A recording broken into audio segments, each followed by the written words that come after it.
بسم الله الرحمن الرحيم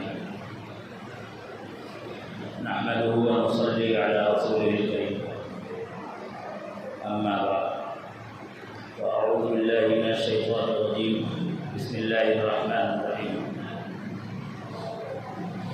وإذ غدوت من أهلك تبوئ المؤمنين مقاعد للقتال والله سميع عليم صدق الله العظيم اللهم صل على سيدنا محمد وعلى آل سيدنا محمد وبارك وسلم.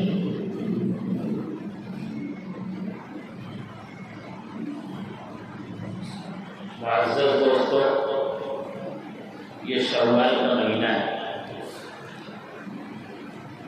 اس مہینے وہ جنگ ہوئی تھی جس میں حضور پاک صلی اللہ علیہ وسلم زخمی ہوئے تھے. فحد کی وہ جنگ جو بغیر کسی پلاننگ کے، بغیر کسی تیاری کے اچانک کی پیش قدمی اور اچانک کا غزوہ تھا. ہوا یہ تھا کہ بدر میں کفار کو مار پڑی تھی اور اچھی خاصی مار پڑی تھی. وہ اپنے 24 کفار سرداروں کی لاشیں اٹھا کر کے لے کر کے گئے تھے بدر سے.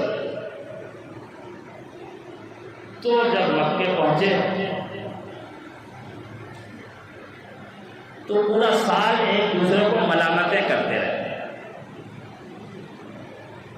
تیرے وجہ سے شکست ہوئی، تیرے وجہ سے شکست ہوئی، تو نے کم ہمتی دکھائی، تو اگر ایسا کرتا تو یہ ہو جاتا، فلاں ایسا کرتا تو یہ ہو جاتا، فلاں کرتا تو ہو جاتا. پورے سال وہ ایک دوسرے کو ملامتیں کرتے رہے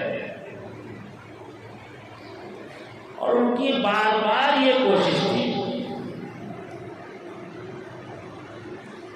کہ ایک بڑی مہم جوئی کریں مسلمانوں کے خلاف،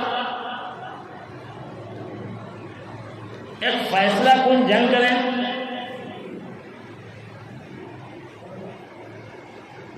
تو مکے سے وہ نکلے مدینے کے لیے اور ترتیب یہ بنائی انہوں نے کہ اب کی قصہ ہی ختم کر دیں. ایک بڑے لشکر کے ساتھ مدینے کے لیے نکلے اور پروگرام یہ تھا کہ اب کی مدینہ منورہ پہ بھی قبضہ کرنا ہے، مسجد نبوی پر بھی قبضہ کرنا ہے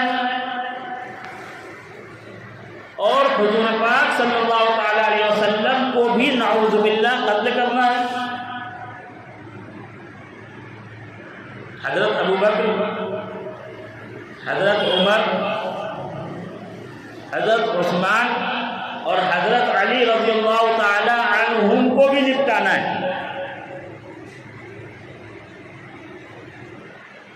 اور وہ جلہ صحابہ جنہوں نے بدر میں بڑے بڑے کارنامے انجام دیے تھے اور وہ چوٹ دی تھی کفار کو کہ اس کو وہ بھول نہیں پا رہے تھے، تل ملا رہے تھے، ان سب کی ایک لسٹ بنا کر کے آئے تھے باقاعدہ. حضرت حمزہ رضی اللہ تعالیٰ عنہ اور بڑے بڑے نام ایک ترتیب بنا کر کے آئے تھے کہ ہم کو ان سے بدلہ لینا ہے، ان سے بدلہ لینا ہے، ان سے بدلہ لینا ہے، یہ کرنا ہے، یہ کرنا ہے، یہ کرنا ہے اور اسلام کا نام ختم کر دینا ہے. تو یہ جب مکے سے نکلے تو یہ شوال کی 4 تاریخ تھی. ادھر حضور اکرم صلی اللہ علیہ وسلم کو اطلاع ہو گئی کہ کفار مکے کی طرف پیش قدمی کر رہے ہیں، مدینے کی طرف پیش قدمی کر رہے ہیں. تو آپ صلی اللہ علیہ وسلم نے صحابہ کرام کو اکٹھا کیا اور ان سے مشورہ کیا کہ ہمیں کیا کرنا چاہیے. مدینے کے اندر رہ کر کے ان کا مقابلہ کریں یا باہر نکل کر کے ہم ان سے لڑائی لڑیں. مدینے میں رہ کر کے دفاع کریں یا باہر نکل کر کے مقابلہ کریں؟ بدر کا واقعہ اچانک پیش آیا تھا، بدر کا معرکہ اچانک پیش آیا تھا، بہت سارے صحابہ کرام شریک نہیں ہو سکے تھے۔ ان صحابہ کرام کو جو بدر میں شریک نہیں ہوئے تھے ان کے دل میں ایک کثرت تھی، ایک تمنا تھی کہ کبھی دشمن ملے تو ان سے ہم دو ہاتھ کریں۔ اور سب نے کہا یا رسول اللہ صلی اللہ علیہ وسلم، مدینے کے اندر رہ کر کے ہم اگر ان کا مقابلہ کریں گے تو ہمارے گھروں میں آ جائیں گے، ہمیں باہر نکلنا چاہیے، باقاعدہ ان سے جنگ کرنی چاہیے۔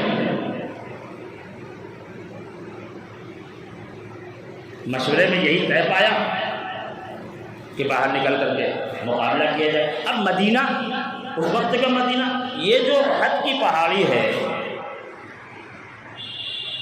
اب تو مدینہ کافی پھیل گیا ہے، آبادی کے اندر ہے، آ گئی ہے۔ اس وقت یہ مدینے سے باہر تھی، کیونکہ اس وقت کا مدینہ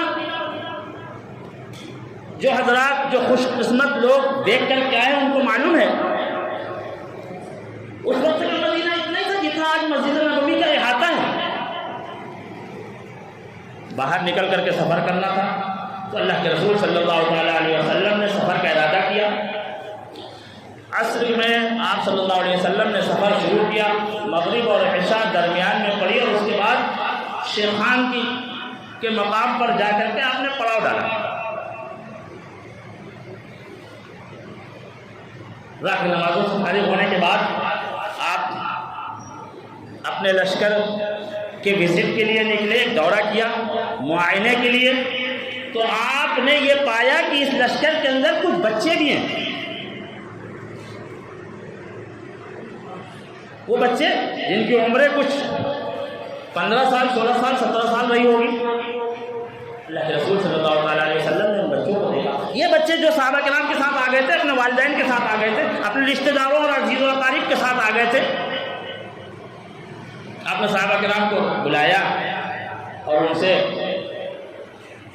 دریافت کیا، یہ بچے؟ انہوں نے کہا یا رسول اللہ صلی اللہ علیہ وسلم، یہ اپنے جوش سے آ گئے ہیں، اگر آپ منع کریں گے تو یہ مان جائیں گے، ہماری تو نہیں سنیں گے۔ اللہ کے رسول صلی اللہ علیہ وسلم نے بچوں کو طلب کیا، ان میں اسامہ بن زید تھے، زید بن ثابت تھے، عمر بن عبداللہ بن عمر تھے رضی اللہ عنہ، حضرت سعید خدری رضی اللہ تعالیٰ عنہ، جو بعد میں بڑے حدیث کے مفسر ہوئے ہیں، اس وقت چھوٹے تھے۔ ان سب کو اللہ کے رسول صلی اللہ علیہ وسلم نے واپس جانے کو کہا، فرمایا مدینے واپس جاؤ، ابھی تمہاری عمریں ایسی نہیں۔ حضرت عبداللہ بن عمر کہتے ہیں ہم واپس جا رہے تھے، ہماری آنکھوں سے آنسوؤں کی بارش ہو رہی تھی، اور ہم واپس جا رہے تھے حضور پاک صلی اللہ تعالیٰ علیہ وسلم کے حکم کو پورا کرنے کے لیے جا رہے تھے۔ ہمارے اندر یہ ہمت نہیں تھی کہ ہم حکم کریں، لیکن آنکھوں سے آنسو جاری تھے اور بے انتہا کرب کے ساتھ واپس جا رہے تھے۔ 2 صحابی اور بھی تھے جو کم عمر تھے، ان کی بھی عمر تقریباً 15 سال 16 سال رہی ہوگی۔ ان میں سے ایک کو اجازت ملی تھی اس لیے کہ وہ تیر اندازی بہت اچھی کرتے تھے، اس فن کے ماہر تھے، اور جنگ میں اس کی ضرورت تھی تو ان کو اجازت دی گئی تھی۔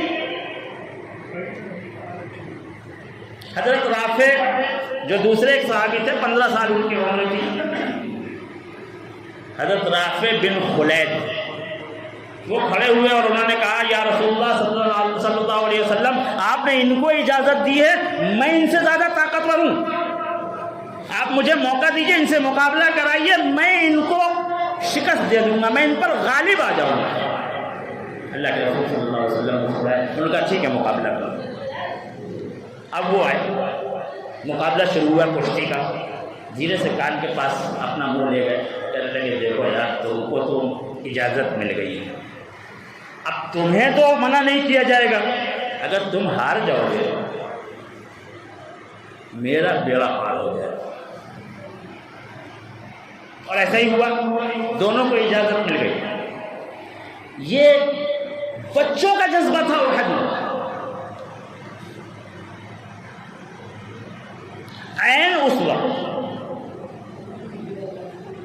جب جنگ کے لیے ساری تیاریاں ہو چکی تھی، کفار کا لشکر سامنے نظر آ رہا تھا، اس وقت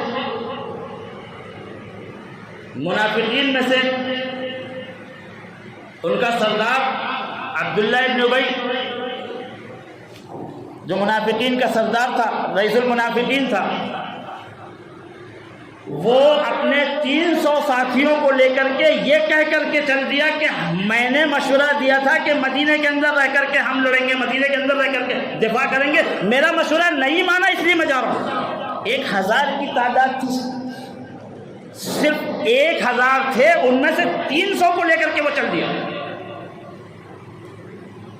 غور کریں، جو نئے نئے ایمان لائے تھے، نئے نئے شامل ہوئے تھے، وہ کس قدر کنفیوز ہو گئے ہوں گے۔ اتنی بڑی تعداد واپس جا رہی ہے، جنگ کے میدان سے جا رہی ہے، اندر بے چینی پائی جا رہی تھی۔ 2 چھوٹے چھوٹے قبیلے تھے، شاید بنو حارثہ اور بنو سلمہ، یہ 2 چھوٹے قبیلے تھے، نئے نئے اسلام میں داخل ہوئے تھے۔ ان کے اندر ایک بے چینی تھی کہ اتنی بڑی تعداد جا رہی ہے، وہ بھی میدان جنگ سے جا رہی ہے۔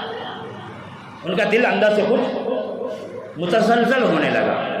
اللہ تبارک و تعالیٰ نے ان کو ٹھہراؤ دیا، واللہ ولیہما، اللہ نے ان کے دلوں کو مضبوط کیا۔ قریب تھا کہ وہ ڈگمگا جاتے، لیکن ان کو دلوں کو اللہ نے سنبھالا، اور انہوں نے کہا ٹھیک ہے تم جاؤ، ہم 700 ہی بھلے، ہم 700 ہی مقابلہ کریں گے۔ یہ 700 جو بغیر کسی ساز و سامان کے، صرف 2 گھوڑے ان کے پاس، اور ادھر 3000 جو ساز و سامان سے لیس ہو کر کے آئے تھے، 400 شہ سوار تھے ان کے ساتھ، اور اونٹوں کا ایک بڑا قبیلہ تھا، اونٹوں کا ایک بڑا جتھا تھا جس کو وہ لے کر کے آئے تھے۔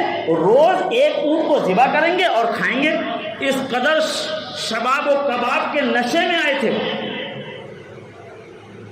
اور کفار اپنے ساتھ، مشرکین اپنے ساتھ لڑکیوں کو لے کر کے آئے تھے، کیونکہ ان کے مقابلے جب ہوتے تھے صحابہ کرام سے، تو صحابہ کرام کی دلیری دیکھ کر کے، ان کی بہادری دیکھ کر کے جب وہ بھاگتے تھے تو اس کا انتظام انہوں نے یہ کیا تھا کہ لڑکیوں کا ایک ٹولہ لے کر کے آئے کہ وہ ناچ ناچ کر کے اشعار پڑھتی ہیں اور ان کو جو ہے جوش دلاتی۔ مقابلہ سامنے تھا، میدان جنگ تیار تھا۔ اللہ کے رسول صلی اللہ تعالیٰ علیہ وسلم نے ایک تقریر کی، اور اس تقریر میں صحابہ کرام کے اندر دلیری بھر دی۔ آپ صلی اللہ علیہ وسلم نے ارشاد فرمایا کہ یہ میری تلوار ہے، میان سے نکال کر کے تلوار لہرایا اور کہا یہ میری تلوار ہے، اس کا حق کون ادا کرے گا؟ غور کریں، صحابہ کرام ہیں سامنے، اور جب آپ صلی اللہ علیہ وسلم یوں کہیں گے کہ اس کا حق کون ادا کرے گا، صحابہ کے اندر جوش ایمانی کس قدر بڑھ جائے گا۔ بڑے بڑے صحابہ لپکے، لیکن وہ تلوار ابو دجانہ کو ملی، سیدنا ابو دجانہ رضی اللہ تعالی عنہ۔